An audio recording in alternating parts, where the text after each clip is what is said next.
So I thought I'd do a little garden tour just to show what my garden's up to at the moment. So in the vegetable beds, so you can see what I've got is, this is about, I would say, 6 meters long.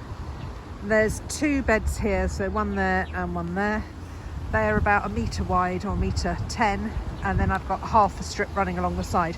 It's not very well defined because I've got a mole and that is basically causing havoc. So I had all these lovely wood chip paths laid out at the beginning of winter. I mulched the soil. You can just about see the pathways there. You can see where the mole has gone mental. And along here the path has just been destroyed. It's just basically turfing it up. I mean, it's aerating the soil, I get that, but it really is a pain. So in this section I did have some overwintering onions and some spring onions. Now I've just moved the fleece back. You can see these 2 hoops here. The fleece was covering this, but I've uncovered it this morning and there is basically the most pathetic remnants of, well, basically there's nothing. There's not really any onions there, is there? There's just molehills. I've got some winter sown garlic that's just starting to make an appearance there. This is broccoli. It hasn't really sprouted broccoli. I mean, it looks lovely and healthy, and you can see it is all starting to sprout, but nothing to harvest yet. Kale. This has been here all winter. It's now starting to flower, so that's kind of the end of its thing, but still really yummy. Very small amount of Brussels sprouts left, and there's some elephant garlic in pots. Now I've just acquired a new plot which is up the road from me, which is brilliant, and I'm going to use that to put my elephant garlic in and some potatoes. I've never grown main crop potatoes. I normally just grow seed potatoes in a bucket because the space here is not obviously massive and I can't take up the space with potatoes that are just going to sit for quite a lot of the season. So the plot I've got will enable me to do that. But you can see here, I don't know if I can get this off. Not very well. Hang on. You see how much root growth there is on this elephant garlic? That really needs to get in the ground now. It's amazing. That garlic will go into the new vegetable area I've got. And then this is the other garlic. This is home saved garlic, which is all coming up. Little teeny bit of fennel left. And then really not much else is going on, just waiting obviously for seedlings to be planted out. This is quite sweet. This is my kind of wild flower area. In the summertime, the oak tree here pretty much shades everything in this section, down to these beds. So I've got some limnanthes here, which is the poached eggplant. This is just self-seeded last year. It's looking brilliant. It's very happy to sit out in the frost. And I normally put borage and calendula. That's just some self-seeded calendula that's come up. It looks a bit scrappy, but it'll be fine. Oh, it's really raining now, so let's go in the greenhouse, see what's going on in there. Oh, so cold. So I've got no dig beds in this greenhouse, and I've mulched them with about, I guess, 3 centimetres of my own homemade compost, and that's mixed with some cow manure. This year I've laid it on some cardboard, so by the time I start planting, that cardboard will have all disintegrated and I can just plant directly down once I've given it a bit of a rake over. I've had salad crops in here all winter. I've got a few bits and pieces left. So I've got some chervil here, which is a lovely herb, and I've got some rocket that's done really well. There's some spinach down there as well. So I've got salad rocket here and some wasabi rocket. If you haven't tried wasabi rocket, it tastes exactly as it sounds, exactly like wasabi. It's punchy, fiery, really, really spicy. It's lovely. These are just coming into flower now. Is that the focus? There you go. they're so pretty. Really cute, these flowers. And I'll leave them to flower and then subsequently to seed. A couple of reasons for that. The flowers will help the insects in the early part of the year, which is really needed.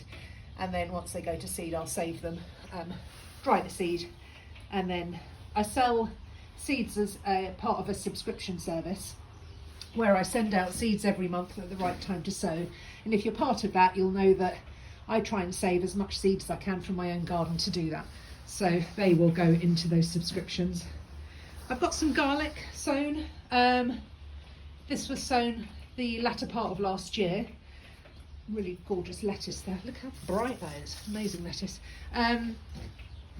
Yeah, so the garlic was sown latter part of last year. And I've never sown garlic in the greenhouse before. I just thought I'd give it a go and see what happens. Let's take a look at the exciting bit. So for me, I start sowing round about now, mid-February. The light levels are quite a bit stronger than in January, and I don't have grow lights, so I don't tend to sow anything until now. This is a hotbed that I've made. I've done a video about it previously. It's just made up of a wooden frame filled with sand, and it's got a thermostat here that you can set to your own temperature, and an electrical cable that runs underneath the sand here to keep everything warm.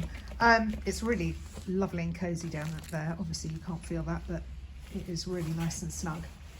So the seeds I sow mid-February will be things that are happy to have warm temperatures to germinate, and then they'll come off the heat to germinate, and I'll put them probably on a bench like so, and they will just carry on growing in the greenhouse until I'm ready to plant them out. So things that have already been taken off the heat and are growing are some calendula and some borage and some sweet peas. This hotbed at the moment is set to 23 degrees. So I've got here some multi-sown beetroot, some spring onions, I've got some spinach. Oh, incidentally, if you want to find out about multi-sowing, I have got a video on my channel about the difference between multi-sowing and single sowing, and the benefits of those. But so yeah, spinach. I've got some what have I got? Some cornflowers, some heleniums, what is that? Scabious, and then I've got here a whole load of onions. So the varieties I'm choosing this year, I've got shallots, which are zebroon, they're sort of like banana shallots, red baron, red onions, rose Roscoff, I've not grown those before, Spanish onions, white sweet ones, and Paris silver skin, which are brilliant for pickling. Some more borage here, some phlox, some echinaceas, calendula, and then I've got some herbs on the go. I have got some coriander, parsley, summer savoury.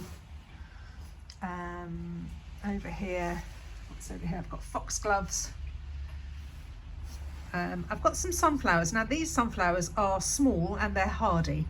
So obviously I don't plant them out now, but they will withstand cooler temperatures once they come off the heat. Again, parsley, bergamot, coriander, some thyme. Sweet peas, these were sown the other day. They're just starting to come up. I've got some lettuce and some more borage over there that's been pricked out. Now this section is not heated. So lettuce doesn't really like too much of a hot temperature to germinate. They'll be happy germinating somewhere like a cold frame, unheated greenhouse like this, or just inside on a windowsill. So the difference here, I've got these multi-sown. You can see I've germinated quite a lot of seed in just this very small 3-inch pot. These seedlings will be pricked out, and then they'll be pricked out individually into cell trays like this to grow on. You don't have to do that, of course. You can plant, sow directly into the soil. Absolutely no reason that you can't do that at all. Obviously seeds grow in soil, but you need to wait till much later on in the year. So yeah, these, hopefully all these things will start germinating soon. Very exciting. I sowed these shallots a couple of days ago, literally just a couple of days ago, and you can see, cute. They're already coming up, so excited. You can just see them here, just popping up little bits of green. So cute. So I'm quite pleased with the hotbed. we'll see how it pans out. I think the idea is, as I've said, is once they've germinated, they'll come off, create a bit more space, and then go to cooler parts of the greenhouse. And what I'll do is I'll do an update in a couple of weeks and let you know how all these seedlings are going.